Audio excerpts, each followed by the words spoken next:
गोपियों, आप निर्गुण निराकार ब्रह्म की पूजा किया करो, उनका ध्यान किया करो।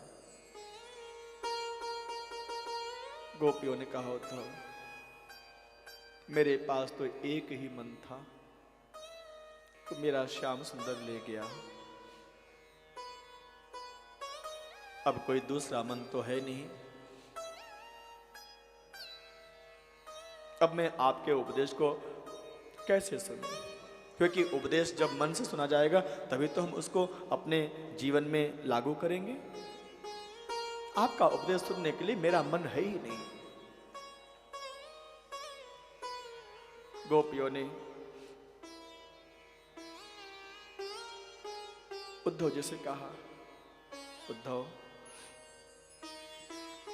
मुझे लगता है भगवान हम सभी गोपियों को गांव की गोपी है ऐसा सोचकर छोड़ दिए हैं,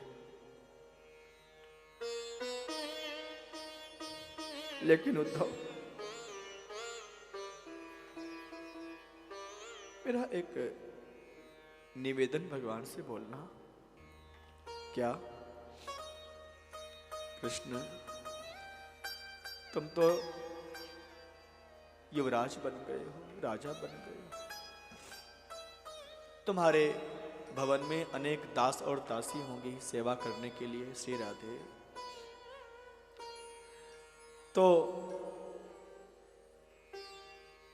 उन्हीं दास दासियों में हम सभी गोपियों को भी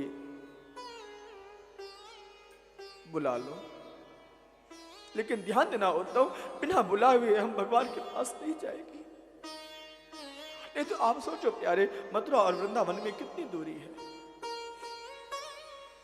गोपी चाहती तो रोज जाती मथुरा से, वृंदावन से मथुरा, क्योंकि माखन बेचने के लिए तो जाती थी पहले जब भगवान मटकी फोड़ते थे गोपियों की। अब कोई नहीं जाती है, क्योंकि गोविंद मुझे छोड़ के जब तक गोविंद नहीं बुलाएंगे मैं नहीं जाऊंगा।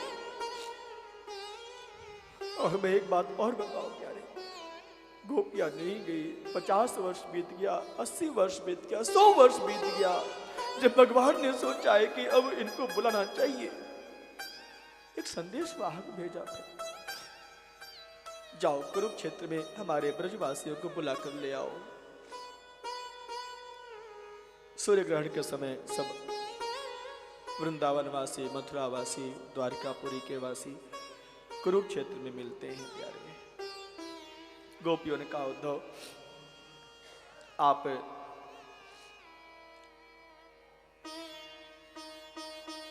मेरी एक प्रार्थना भगवान से कर देना। क्या? मुझे मोक्ष भी नहीं चाहिए, मुझे आपका दिव्य वैकुंठ धाम भी नहीं चाहिए प्रभु। हम अपने प्रारब्ध के अनुसार जिस भी योनि में हमारा जन्म हो मुझे स्वीकार्य है, लेकिन उद्धव मेरे गोविंद से बोलना कि मेरा प्रेम भगवान के चरणों में हमेशा बढ़ता रहे, हम हमेशा भगवान को प्यार करते रहे, बिना उनके एक पल हम जीवित भी न रह पावे।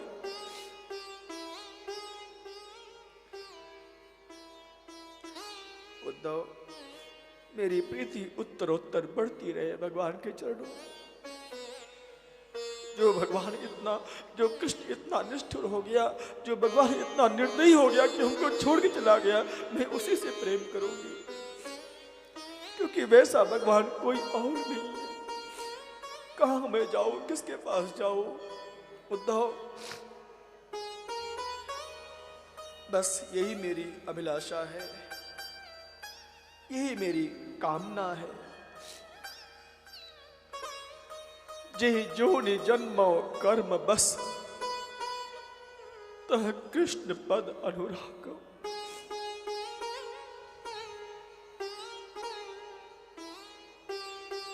धन्य है ब्रज की गोपियां, धन्य है ब्रजवासी, धन्य है श्यामा जो ब्रजवासियों के ब्रज की अधिष्ठात्री हैं। उद्धव जी जैसी गोपियों की इस भाव को सुने ना, उनका ज्ञान गोपियों के प्रेम के समुद्र के आगे बह गया प्यारे। इसीलिए गोस्वामी तुलसीदास जी को भी लिखना पड़ा कि सोहन राम प्रेम बिनु ज्ञानो, बिना भगवान के प्रेम के ज्ञान की कोई शोभा नहीं होती है प्यारे।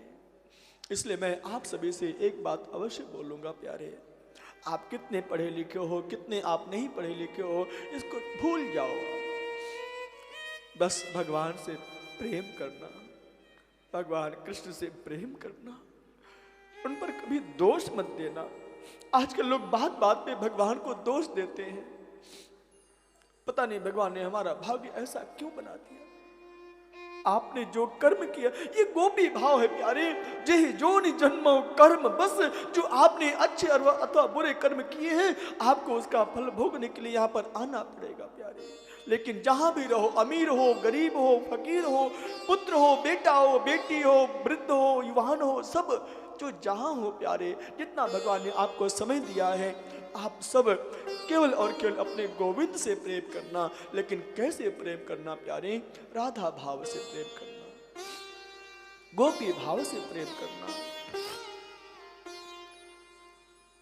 भगवान से प्रेम गोपी भाव से करना चाहिए। ये गोपी भाव क्या है? यही भागवत जी का प्रसादी है प्यारे। ये राधा भाव क्या है? ये भागवत जी की प्रसादी है, दिव्य प्रसादी है प्यारे।